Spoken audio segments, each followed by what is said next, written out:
Man, yeah, it's weird to be back because I got to be honest with you. As I look around, I don't recognize half of you, which is good, right? Because that is the mission of the church, to reach new folks, to reach new faces, people of all ethnicities and of different gender, and people just walking different lives, but still in this lens of faith that we have in Jesus. And so, yeah, I'm really grateful to be back, and I could share a lot about Citizens Church.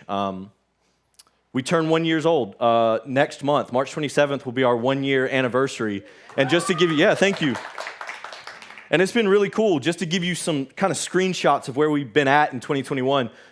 We saw 12 baptisms. We averaged 67 folks and 15 kids in attendance. We have 4 groups that are meeting all across the triad and community groups, and just some really, really cool things have happened. And I only know these things because we were looking over the end of the year. We had 106 Connect cards. That's 106 folks not on our launch team, and of course there were new folks that didn't fill those out, but we were able to connect with that many new faces. And I share all that because anytime we talk about these numbers and these logistics, they're just testimony of God's kindness. That He would use crooked sticks to draw straight lines. That He would use a church like New City to plant a church in Kernersville, North Carolina, that will go on to, Lord willing, plant multiple churches in the triad and to the nations. And so we are just, me and my wife Emily, we are so grateful to be back. And it's really cool, even though it's a little weird, that I used to know everyone.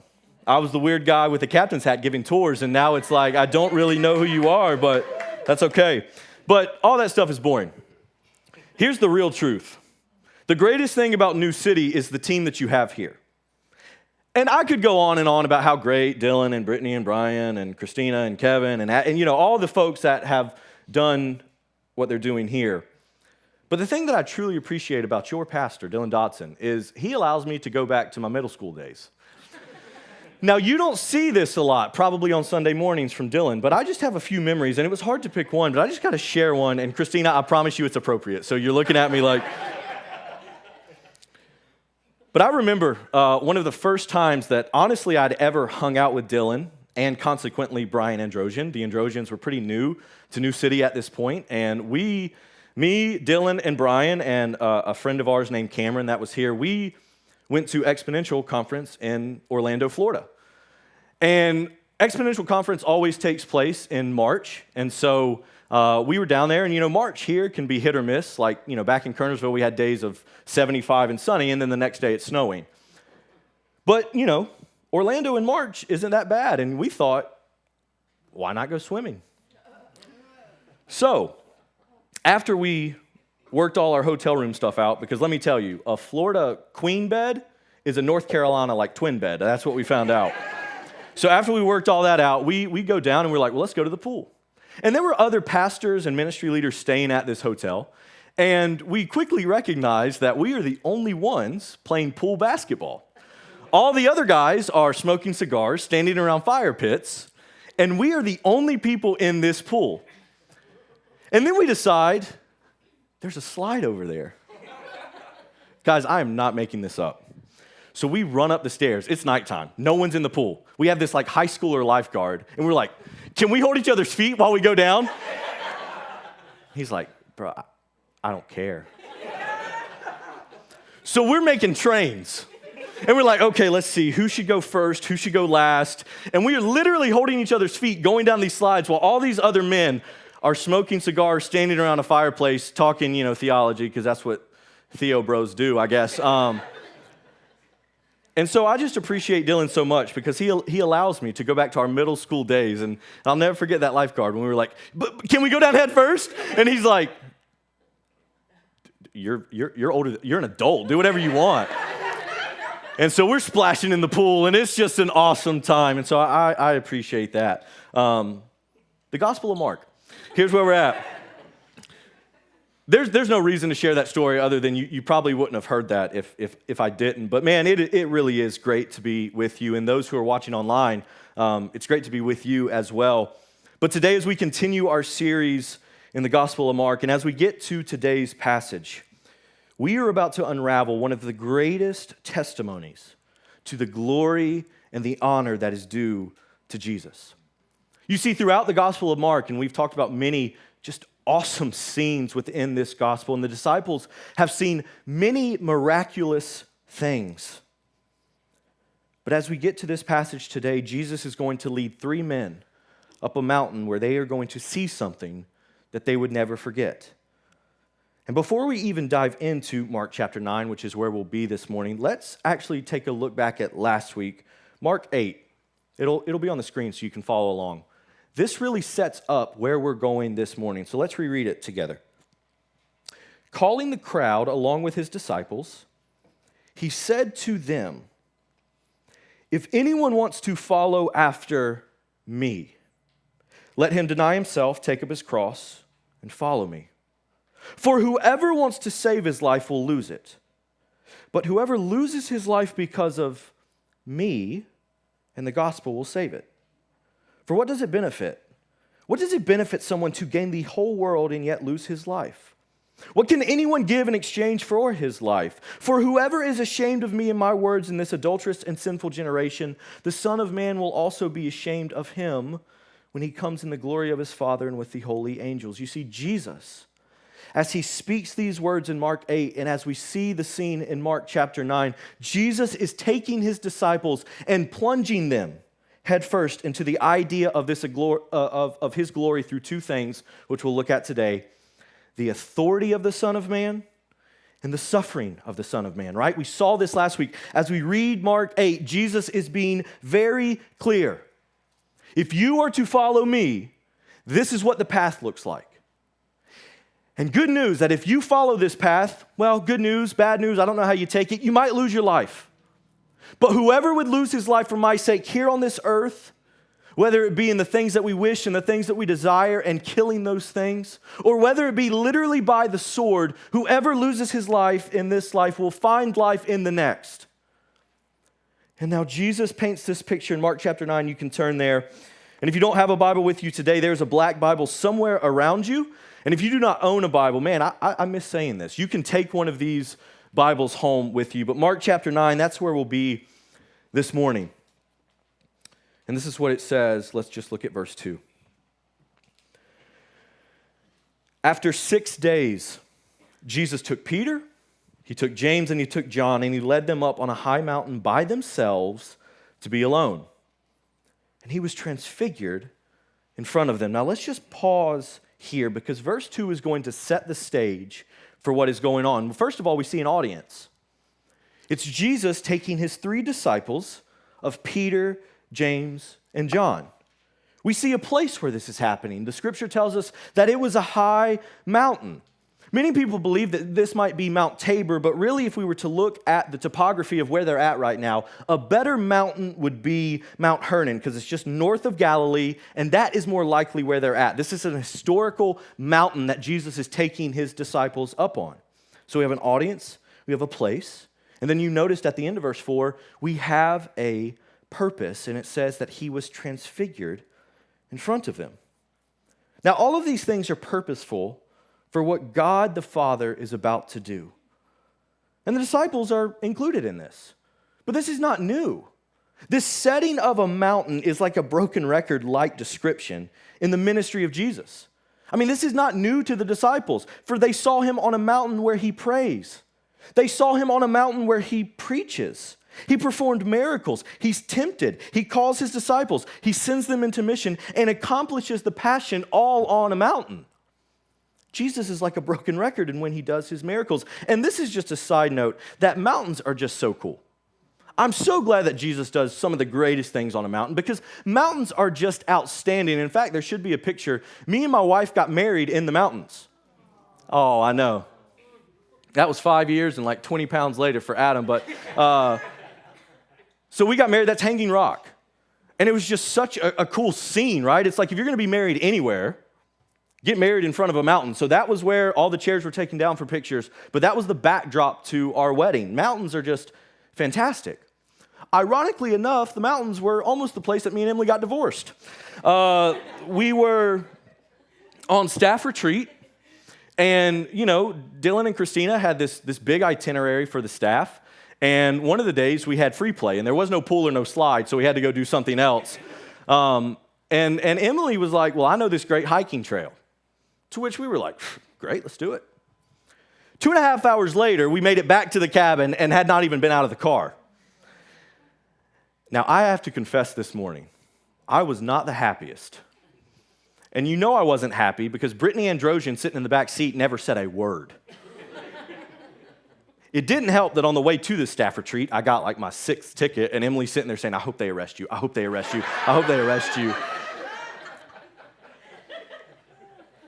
So 2.5 hours later, we still don't know if it was the GPS's fault or, I don't know. So it's just interesting. Mountains play an interesting part of our story.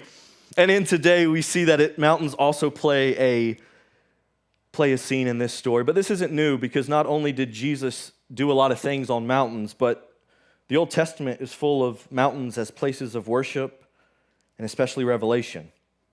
You see, in the Old Testament, mountains were places that not just revealed landmarks, but they were places that God would do incredible things. We're not going to turn there, but if we were to go to Exodus 24, we would see, maybe you're familiar with this story of Mount Sinai, where the glory of the Lord was on the mountain for 6 days, and then on the 7th day, the glory of the Lord gave the 10 commandments to Moses.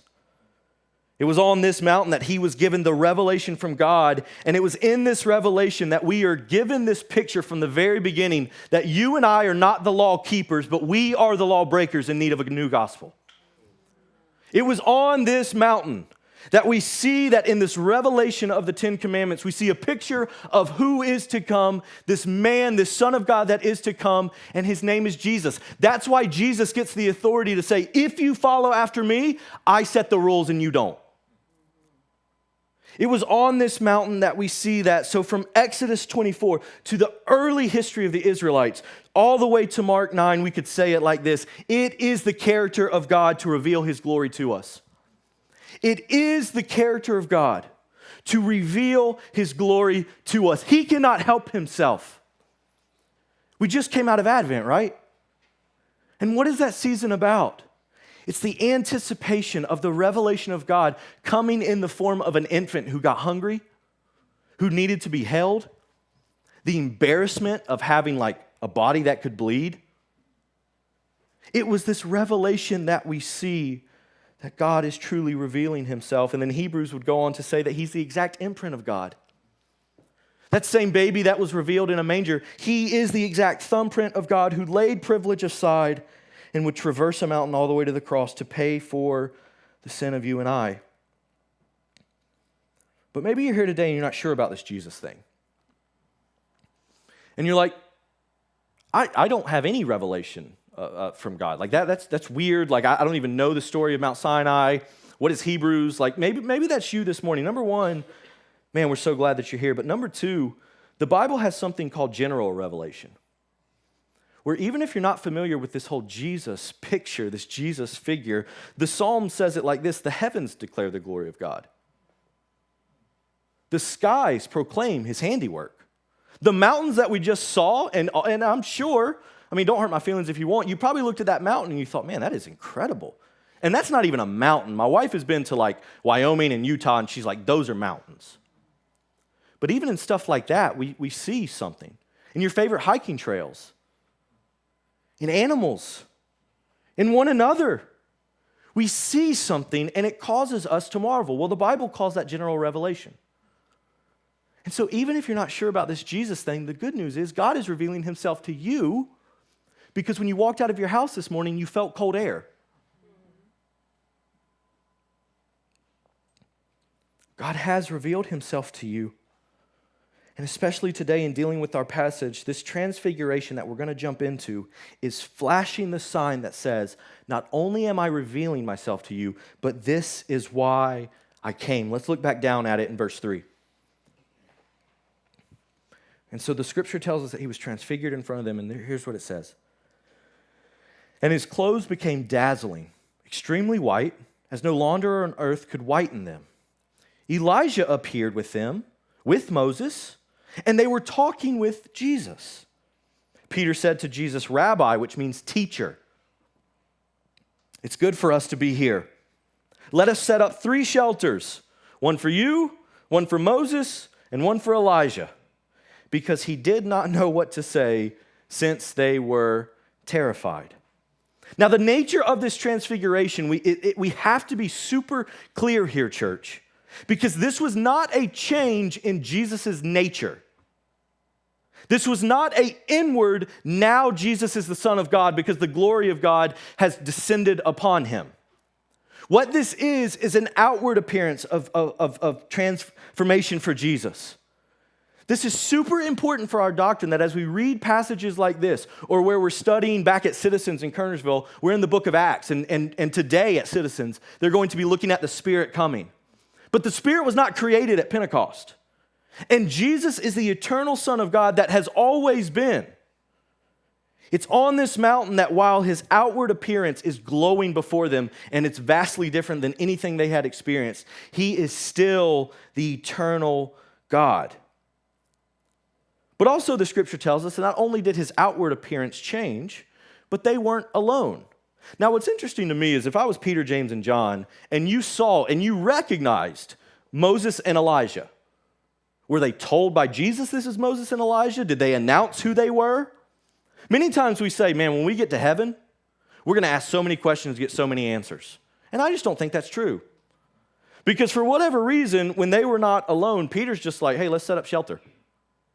They didn't ask any questions. Peter didn't ask him to sign his, papyrus or whatever Peter had with him. They were just there and they were talking to Jesus. But that leads us to the question. Why were they there during the transfiguration of the Son of God? Not just why was Peter, James, and John there, but why was Moses and Elijah there? Now, some have said, well, Moses represents the law, and Elijah represents the prophets. So for them to be there, it's showing that Jesus is the culmination of both of those things and a culmination of the Old Testament. As we look back to Exodus 24 and we see the 10 Commandments, we see Moses is given the law, but of course they don't keep it. And so Jesus is the culmination of the perfect law keeper. And that could be true. There could be a myriad of reasons why Moses and Elijah are here on this mountain with them. But for our time today, rather than spending too much time on the presence of Moses and Elijah, I think their departure speaks volumes in understanding the redemptive history timeline that we have from Moses and Elijah to Jesus. What I mean by redemptive history timeline is that this book is on a timeline. That's why we open this book. It's on a timeline that, yes, there are historical events, there are actual places, actual years that people lived, that people breathed, even the Son of God, Jesus. There was a time that he came. But from Genesis to Revelation, it is a picture that everything from nations to testaments to tongues to tribes, it all culminates to this person of Jesus. And so maybe you're asking today, why is the departure more important? Because if Jesus truly is the culmination of all these things, why wouldn't we hit on, and why wouldn't the scripture hit on, that they stayed there and this is what they talked about? It's fascinating that it says who's there and they were talking, but we have no account of what was said. And departure is just weird in this moment because Peter even thinks so. If we were to look back down, Peter says in verse 5, Rabbi, it's good for us to be here. Let's set up shop. And he said it because he didn't know what else to say and he was terrified. And I get that energy. I will not share it, but there's been a few times that I have said something because I didn't know what else to say and I shouldn't have said it, okay? So I get that energy. And many times we read this and we think, Peter, you are so ignorant. Just keep your mouth shut. But Peter here is not being ignorant. You see, within Judaism, what they practiced, there was this belief that one day God would again tabernacle with his people. We see that in both Zechariah and also even extra biblical writings such as Josephus. And here in this moment, Peter may be thinking of this. Lord, if there's one day that you are going to once again tabernacle with us, stay with us, surely it's this moment when you're radiating before our eyes and Moses and Elijah are here. He's not being ignorant. He's not saying, well, I want to hog all the glory, so let's stay up here. But he is saying, well, this makes sense from what I've learned as a boy. So let's stay here. And Peter has to be thinking, if not when, Lord? If not now, when? It's good for us to be here. It's good for us to set up shop on this mountain, but folks, here's the good news. They cannot and will not stay on this mountain. I said in the beginning that this passage would show Jesus' authority, but also his suffering. And as we continue to read, I hope you notice this as we really dissect what's happening here. So Peter has said, let's stay here. But here's what it says in verse 7. Let's look back down at it. A cloud appeared, overshadowing them, and a voice came from the cloud. This is my beloved Son. Listen to him. Suddenly looking around, they no longer saw anyone with them except Jesus. As they were coming down the mountain, he ordered them to tell no one what they had seen until the Son of Man has risen from the dead. They kept this word to themselves, questioning to themselves what raising from the dead meant. Two things here. The first thing that we see here is that for Moses and Elijah to not be there when the smoke clears, literally, we see this, that the glory of God in this scene is shown in the authority of Jesus. For the smoke to clear and for Moses and Elijah to be gone, but for Jesus to be there left standing, it is showing us he is the better Moses. He is the better Elijah. Verse 7 tells us God the Spirit is talking, God the Father rather, is saying this. This is my Son, listen to him. Now at the baptism of Jesus, we heard God the Father say, this is my Son in whom I am well pleased. But as we get to Mark 9, everything is shifting now and our sights are set on the cross. And God the Father is saying, when the smoke clears, he is left standing, listen to him. And it's interesting that this immediately follows the words that Peter spoke about staying and making a shelter.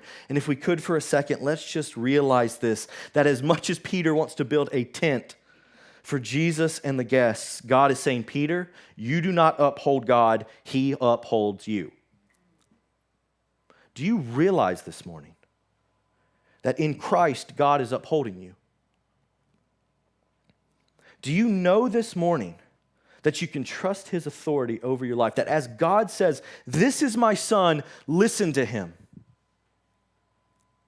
That we can take that as he is a promise keeper and he has full authority to do everything that he wants to do. Do you know that you can trust him this morning? Do you know that the gospel is the good news that Jesus has done everything to build a tent of grace for you? This is my Son, listen to him. It's been said that as Moses left the mountain of Sinai, he left the mountain of law.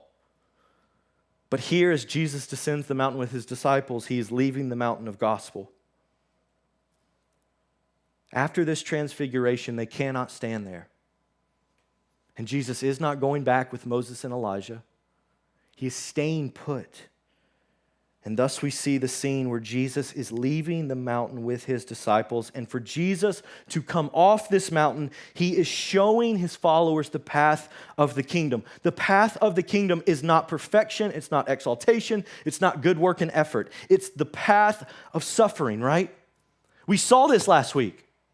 Jesus, before he ever is transfigured on this mountain, talks to his disciples and says, if anyone wants to follow me, lose your life. And the bottom line that we saw last week is that we follow a suffering king. He doesn't follow us. And so not only is the glory of God seen in the authority of Jesus, is where God the Son, God the Father says, this is my Son, listen to him. But the glory of God is seen in the willing suffering of Jesus. For Jesus to have full authority, yet still walk the path of suffering is mind-blowing. Do you realize that this morning? Jesus is showing us as he walks this earth that he lives in this strange economy where the hungry shall be filled, the first shall be last, the last shall be first, and those who mourn shall be blessed. He models this all the way to the mountain of Calvary, and this is so important for us to grasp today, that as Jesus descends this mountain of transfiguration, he is ascending the mountain of Calvary. And you and I this morning, as we recognize the authority of Jesus and the willing suffering of Jesus, you have to hear this, that God is calling you to walk on the path of suffering. He's not calling you to traverse the mountain of Calvary. He's not calling you to muster up enough effort so that you can pull yourself up on a cross and add to the sacrifice that Jesus has already paid for. And many times I have to confess in my own life, especially now leading a church, that guys, this is very shallow of me. I confess that. If there's more people in the room, what did I do that blessed God the previous week? And if there's not as many people, God, what are you trying to tell me that I did wrong? You see, you and I have this great temptation to try to traverse this mountain of religion. Traverse this mountain where we know that Jesus has all the authority. We sing that, we confess that. But maybe if I add just a little something, something, he'll be much happier with Adam. I will see many more blessings in my life if I would just do the right things, right? Jesus, if I could just have a small little part, not the cross that I'm going to carry for my daily dying, but a cross that I want to carry because I actually believe it does depend on me just a little bit. And Jesus is modeling this.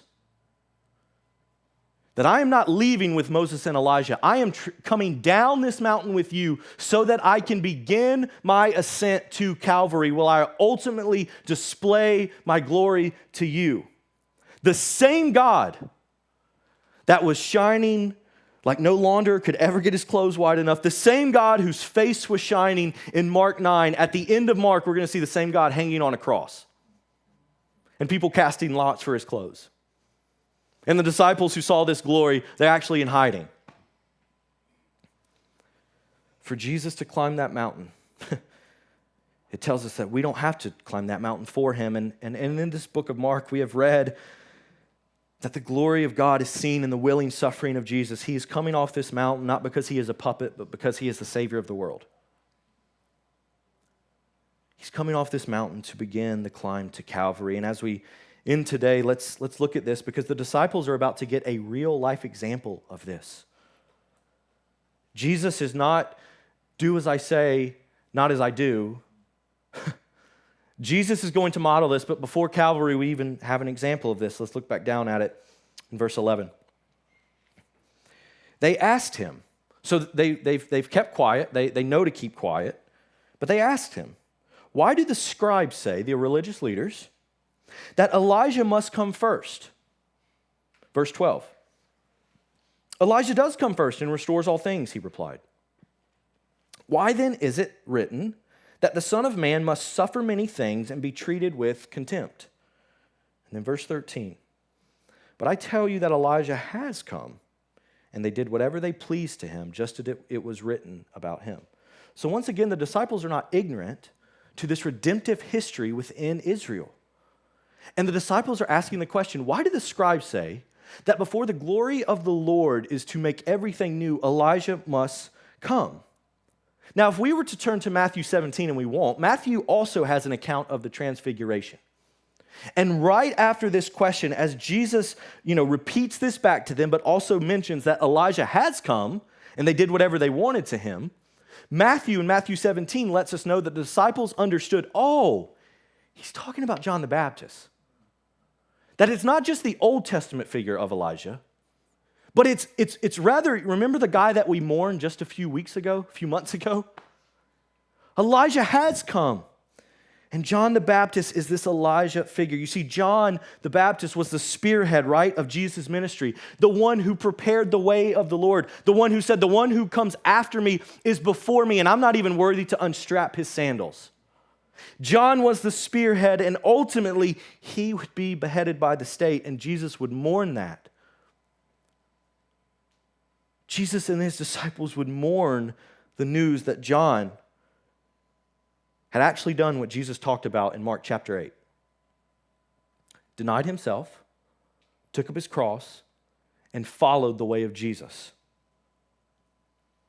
Ultimately, John would die, and that is why Jesus is saying what he is saying here, that while Jesus is an example of willing suffering, Peter, James, and John, this is just what happens. It's not new. It's not surprising. We've seen this in John. We're going to see this in Jesus, and we're going to see this in the 3 disciples that were mentioned here. That Jesus is not telling them, and not telling that John did. John did not go to Calvary, but John was killed for his faith. And you guys as well, one day, you will be persecuted. And all of this example is in the willing, suffering servant that we see in Jesus. And so today, as we close, maybe today has been the opposite of encouraging to you. And yes, I was given a passage that's all about suffering.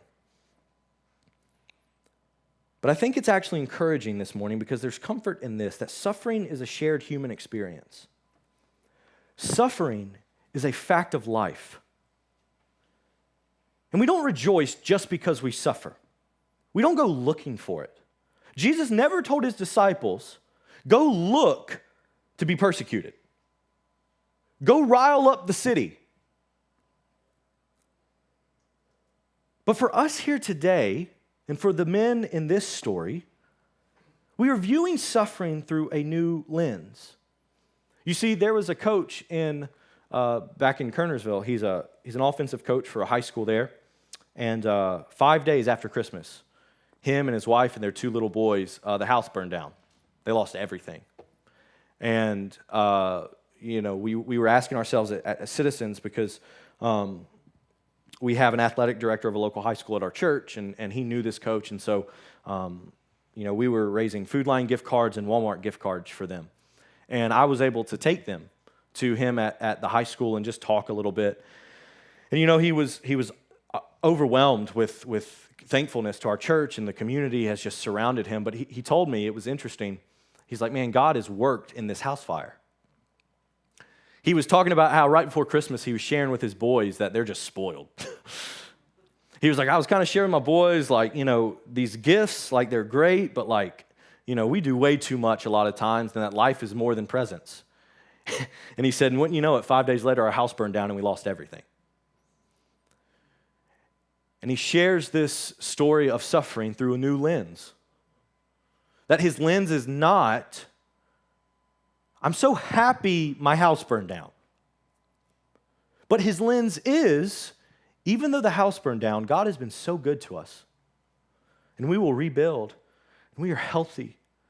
And they view it through a new lens. And you and I have that opportunity this morning to view the shared suffering experience that we all have through a new lens.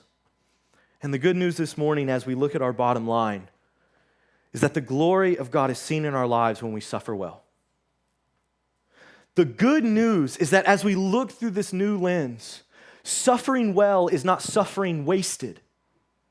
The things that you and I go through every single day, whether this week has looked like heaven for you or whether it's looked like hell, you and I have this opportunity to view this life through the lens of faith, where we see Jesus has set the example as the suffering servant. And because he suffered, I have been given life.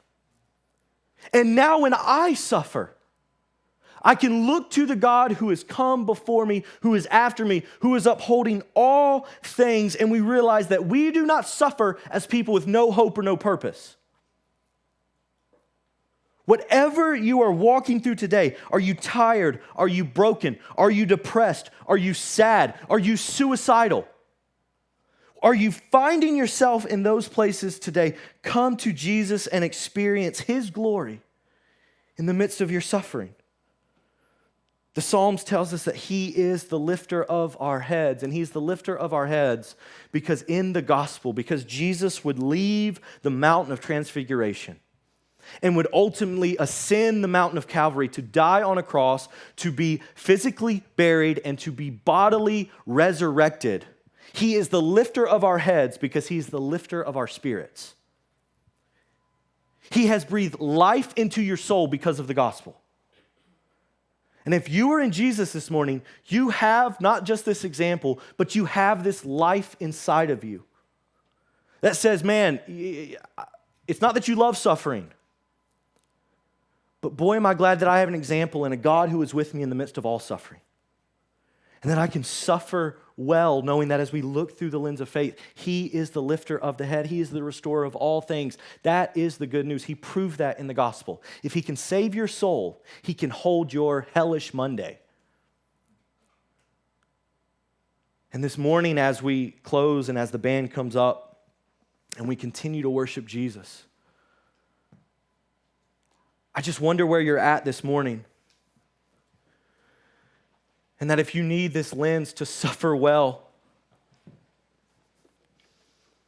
that you need Jesus to do a new work in your heart,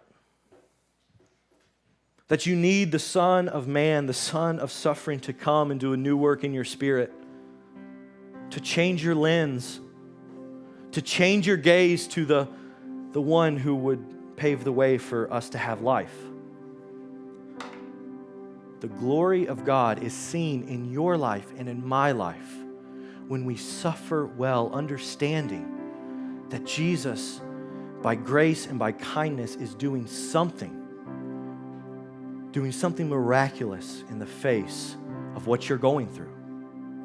Suffer well, saints, because suffering well is not suffering wasted. And hold on to that day, because as New City and Dylan continues in the book of Mark, our sights are set on the cross. That's where we're going. Everything that Jesus is going to be teaching from now on, our sights are set on the cross. And so set your sights on the God who would die for you. And set your gaze as the Son who is now in heaven reigns eternally. And he is uplifting you. Hey, thanks so much for checking out this video. We upload new videos every week to help encourage you in your faith in Jesus. So be sure to subscribe to this channel so that you never miss a thing.